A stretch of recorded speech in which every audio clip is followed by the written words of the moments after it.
Today, in part 2 of the series, Our Coming Savior, we explore the virgin birth of Jesus Christ. What does the Bible mean by Mary being pledged to marry Joseph?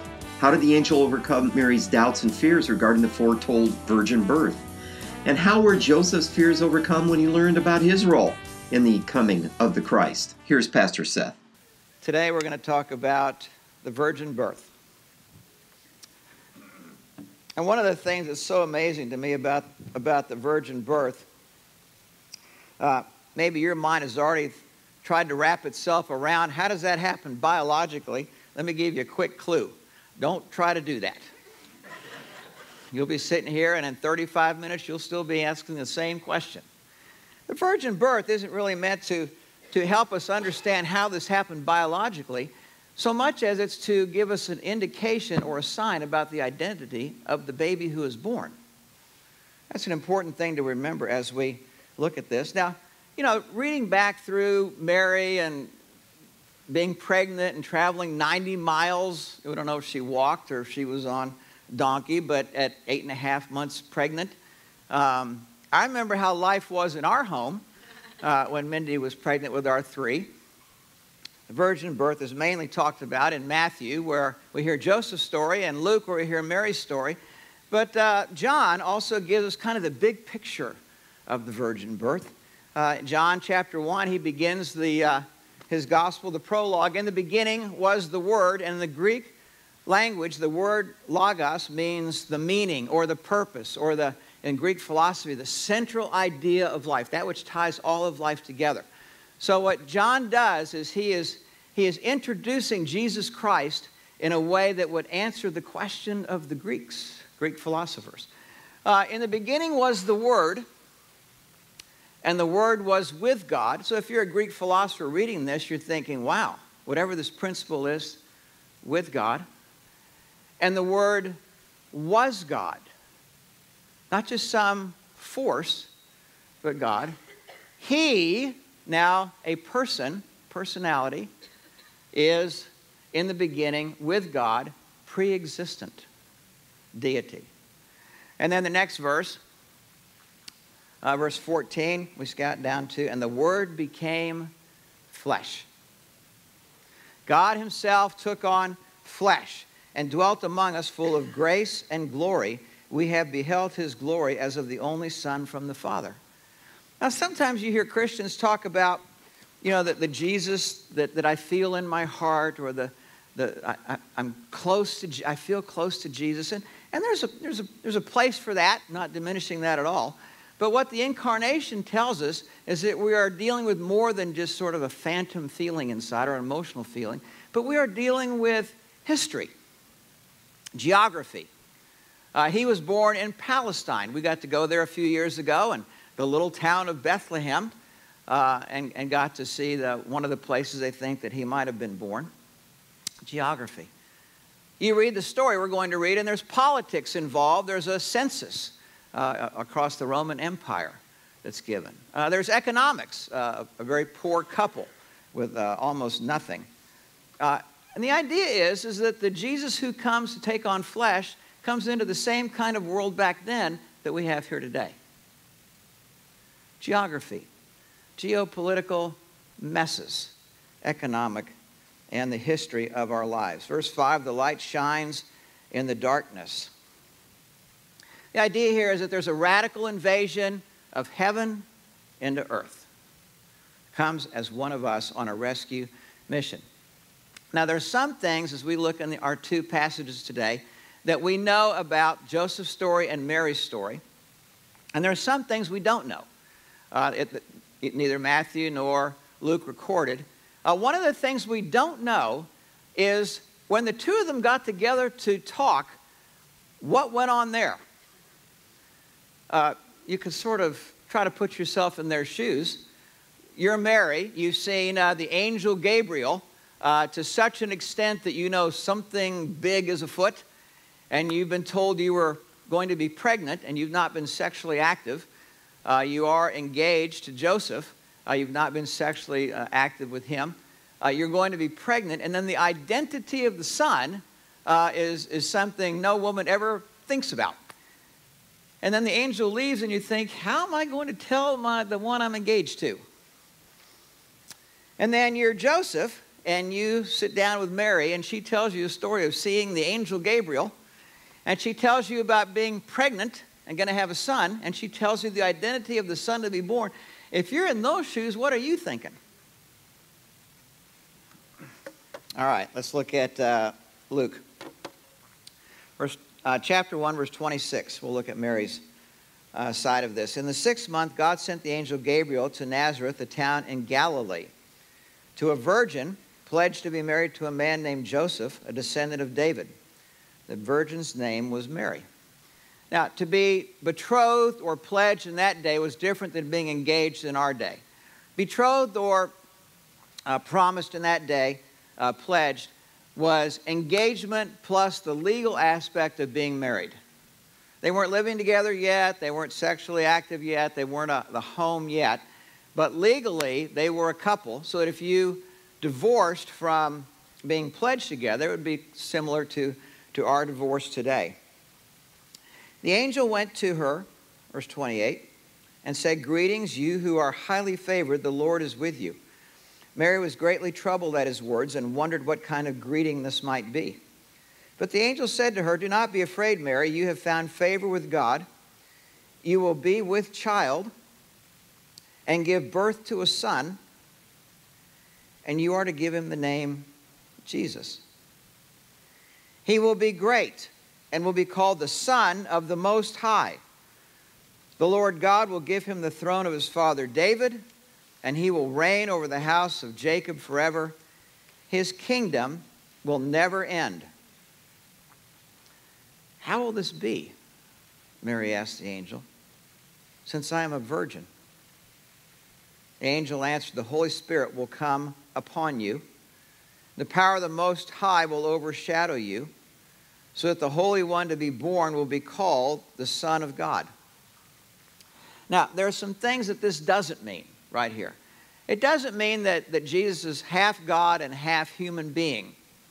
The Gospels are clear that he is fully God and fully human at the same time.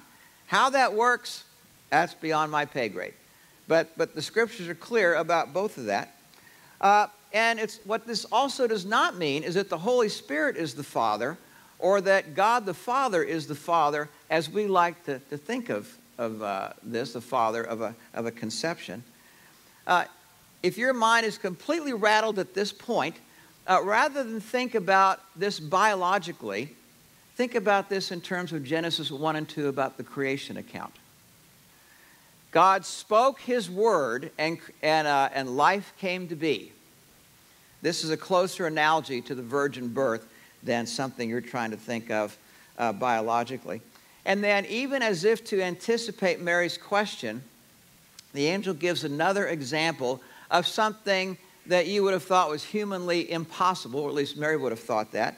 Verse 36, "Even Elizabeth, your relative, is going to have a child in her old age." Jonathan shared about this last week.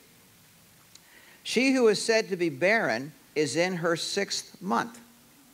Now, there is an important theological truth both in the question that Mary asked, "How is this to be since I am a virgin?" And there's also an important theological truth in the answer of the angel, verse 37, where the angel says, "For nothing is impossible with God."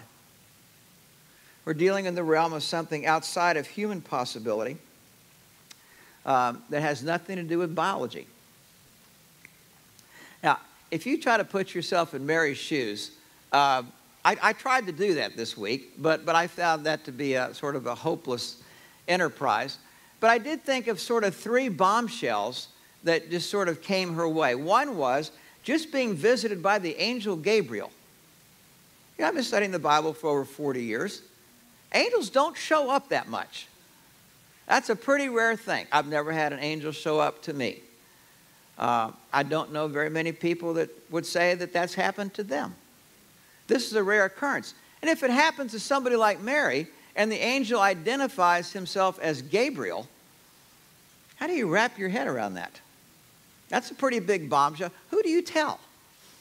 The second bombshell is that she's going to become pregnant having never been sexually active with anyone. How do you explain that to your mom and dad? To your friends? To your fiance? And the third bombshell, and I think even the bigger of the other two, is the identity of the baby. And let's move on to the next verse here, and we'll repeat this, verse 32. He will be great and will be called the Son of the Most High. The Lord God will give him the throne of his father David, and he will reign over the house of Jacob forever. His kingdom will never end. Now, in this story are woven personal stories of Joseph and Mary, as well as prophecies that are hundreds and hundreds of years old. And some of these prophecies all converge at one place among a handful of people. And this is one of the places where this happens. Will give him the throne of his father David. The Messiah was going to be a descendant of David, all the way back to David, and then all the way back to Abraham, all the way back to Adam, as God said in Genesis 3. So how does Mary respond? I don't know how you would respond. I would probably be freaking out, would not know what to say. I can think of my wife trusts me. I would go talk to her. And there are a handful of people I would go talk to that would believe me if I told them this. But how would you respond internally? Let's say you're 18 years old. You've dreamt about being married. You've dreamt about having a family, being a part of your community with your mom and dad and the friends that you grew up with. Your friends who have been in school or now are working, they're having kids and family. And suddenly what's going to appear to them is you're an unwed mother raising a child all by yourself. What happened to your dreams? The word shatters comes to my mind. All of my life inside would just sort of shatter into pieces. And I'd wonder about what kind of future am I going to have? Am I going to be married? Will a man ever have me? Will this child have a father? There are all kinds of things. Do I have to move away from here? Will I deal with shame all my life? Mary's response is amazing to me. She says 2 sentences. I am the Lord's servant. May it be to me as you have said. Now, the second part of that, that's kind of the crux of this. May it be to me as you have said. It seems like the dominoes are starting to fall, and I really have no choice in the matter. It seems like I just need to get on the train. That's sort of how we would respond to something like this. But that's a hard thing to do. What would make it easier to do that? The first part of her response, I think, is the most important, where she says, I am the Lord's servant. I am the Lord's servant. What does she mean there? This is what I think she means. I think what she's saying is, my life is in your hands. My job in my life is to serve you and to serve your purposes. And whatever that looks like, whatever form, whatever I have to go through, whatever joys or difficulties or sorrows, I'm in. She is anchored there, even in the midst of this just overwhelming task that has just been put in here, to such a degree that she accepts 2 things, I think, that would be hard for us to accept. She's accepting something that at one level looks frightening, and at another level is unexplainable to herself or to anyone else. Accepting that which is frightening and unexplainable. Now that's sort of how Luke sort of unpacks this regarding Mary. Now let's look at what Matthew, how he unpacks the story through Joseph. Now the birth of Jesus Christ took place in this way. When his mother Mary had been betrothed to Joseph, same idea, betrothed, pledged. Before they came together with the ceremony, the huppah, the big celebration, she was found to be with child from the Holy Spirit. again, neither of the writers tells us about the conversation that we saw in the little video there. Put yourself in Joseph's shoes. Mary comes to tell you that she's pregnant. You've not been sexually active, not even one time, the two of you, and she's pregnant. What's going to go through your mind? She starts to tell you the story of how she's going to become pregnant. What goes through your mind again? Now here, I think this young man's probably dream was also shattered. You never imagined that something like adultery could happen to you, especially even before you're officially married in law, in eyes of the law. And so he begins to think about this and determine what he's going to do and what obligation does he have to her. And he formulates a plan. Verse 19. Her husband Joseph, being a just man, and the word just there is the Greek word dikaios, which means just, but also with just in the sense of but a compassionate edge to it. There's compassion running through the justice. Being a just man and unwilling to put her to shame, we would say unnecessary shame, or more shame than he would have to. In other words, he was heartbroken, but not heartless. Resolved to divorce her quietly. But after he had considered this, an angel of the Lord appeared to him in a dream. So with Mary, there's an angel that appears to her directly, and after he's formulated his plan, there's an angel that appears to him while he's sleeping in a dream.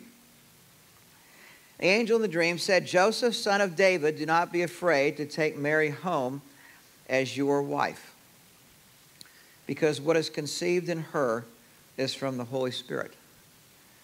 And here, what he describes to Joseph is the identity, or the source of the baby from the Holy Spirit. And then the identity in verse 21, she will give birth to a son. You are to give him the name Jesus because he will save his people from their sins. Something that's very similar to what the angel Gabriel had told Mary. Verse 24, when Joseph woke up, he did what the angel of the Lord had commanded him and took Mary home as his wife. Imagine these two young people. This is the storyline of which they're moving into their home life here. He had no union with her until she gave birth to a son, and he gave him the name Jesus. Now, there are movies I do like. In fact, we watched one last night. What was that name of that movie we watched? Fracture. Anybody seen Fracture?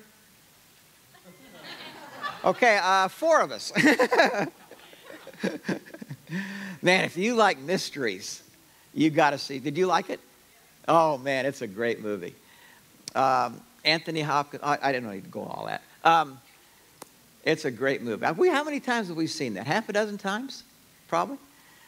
Anyway, I love movies where there's a decision building, and it builds to a crescendo to where you have to make a decision about whether the story moves forward or the story falls apart. And there was a moment in that in the movie Fracture. But the one I think about here is a movie like Ocean's 11. How many of you seen Ocean's 11?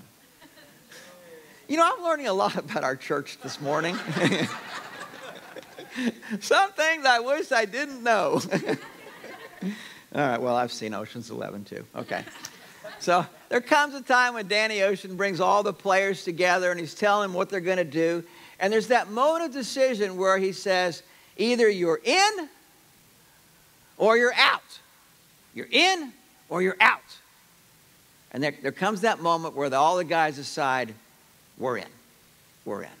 And the story can move forward. Now, that's this place for these two. For Joseph and Mary, are we in or are we out? Now, one of the things that's so amazing to me again about this all of this is the confluence of these people's stories and prophecy. On the back of your handout, Micah 5:2, hundreds and hundreds of years before the birth of Christ. But you, O Bethlehem, Ephratah, who are little to be among the clans of Judah, a know-nothing backwoods kind of place out in the countryside. From you shall come forth for me the one who is to be ruler in Israel, whose origin is from old, from ancient days. Bethlehem. Bethlehem.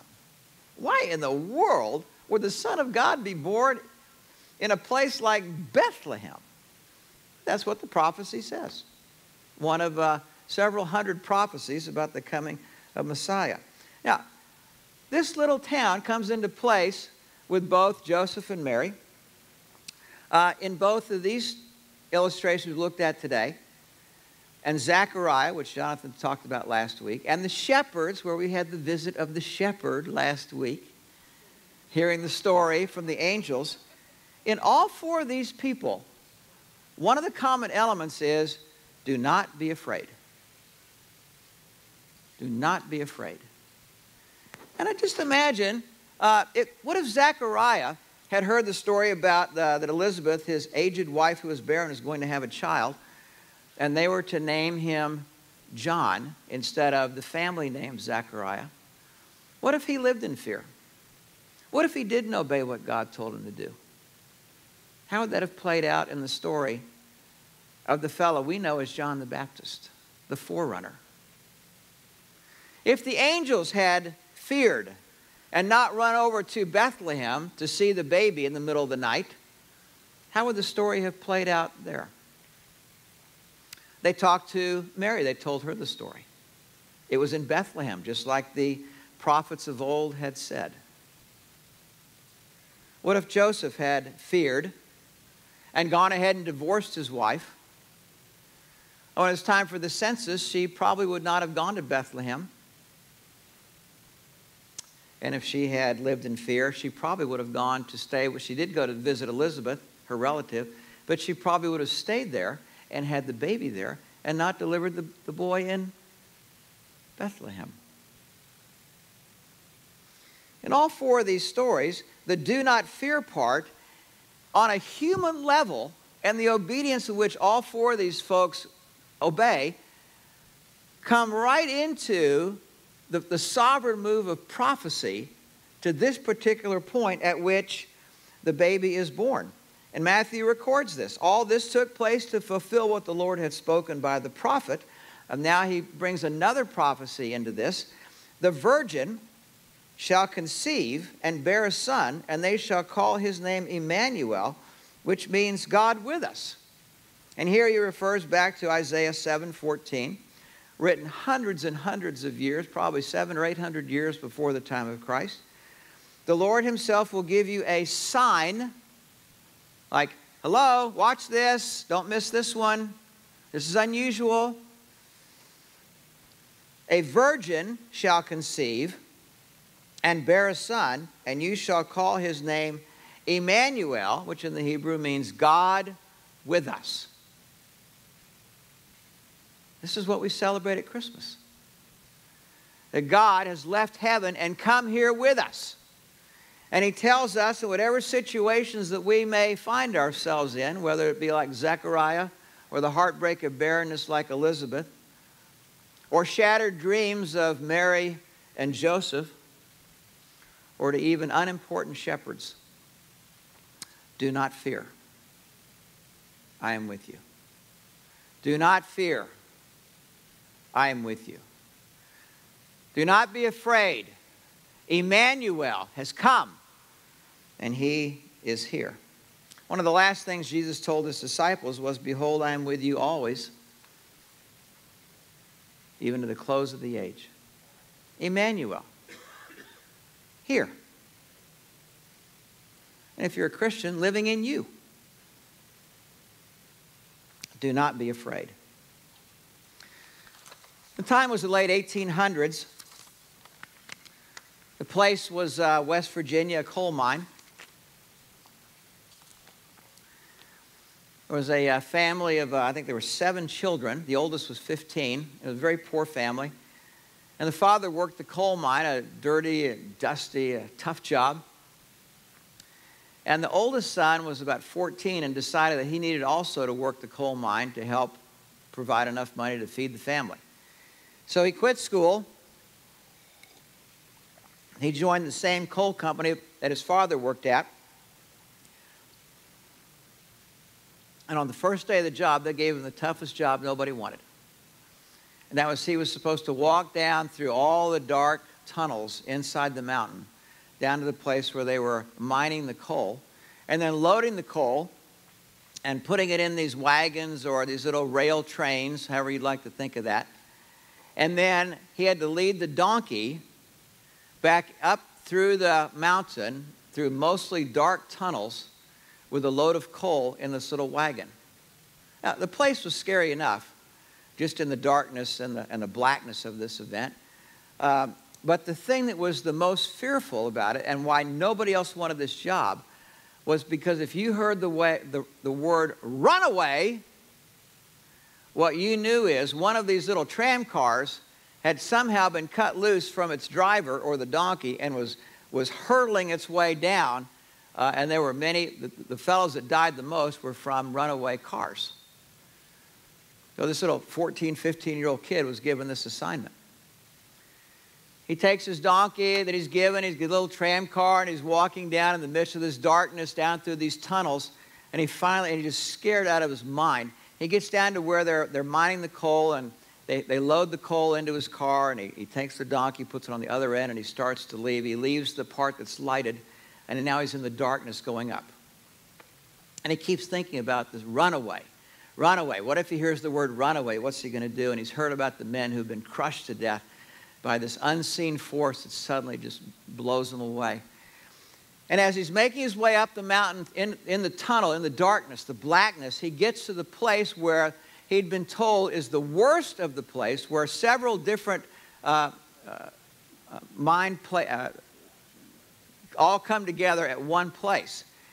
And as he got up to that particular place, he just froze. It's complete blackness and darkness all around him. And he finds himself as a 14, 15-year-old kid just shivering in his shoes. And he starts sweat on his brow. And as he's standing there just petrified and stuck, afraid to move through that intersection, tears well up in his eyes, and he begins to cry, and then he just begins to sob, just frozen. He's there for a few seconds when he suddenly sees a light. And he looks up, and he hears his father's voice. And he says, "Son, I knew this might be a hard thing for you, but I am here. It's safe to move ahead." Let's pray together.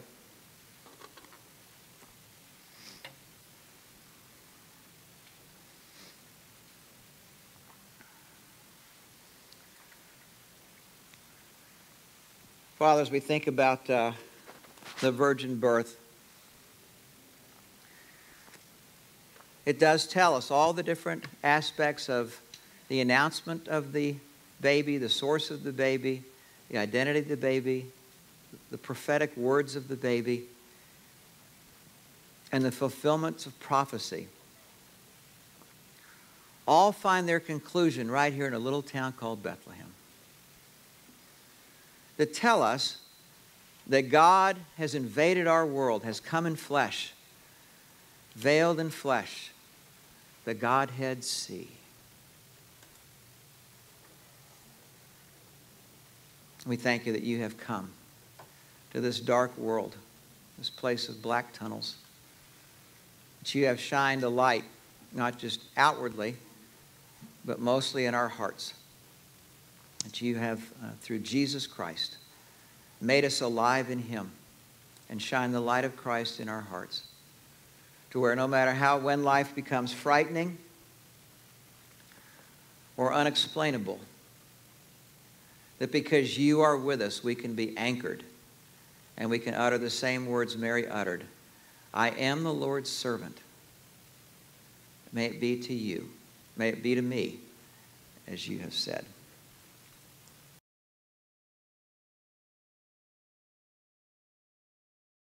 We at Pacific Church of Irvine invite you to join us every Sunday at 9:30. You can also visit our website at pacificchurch.com.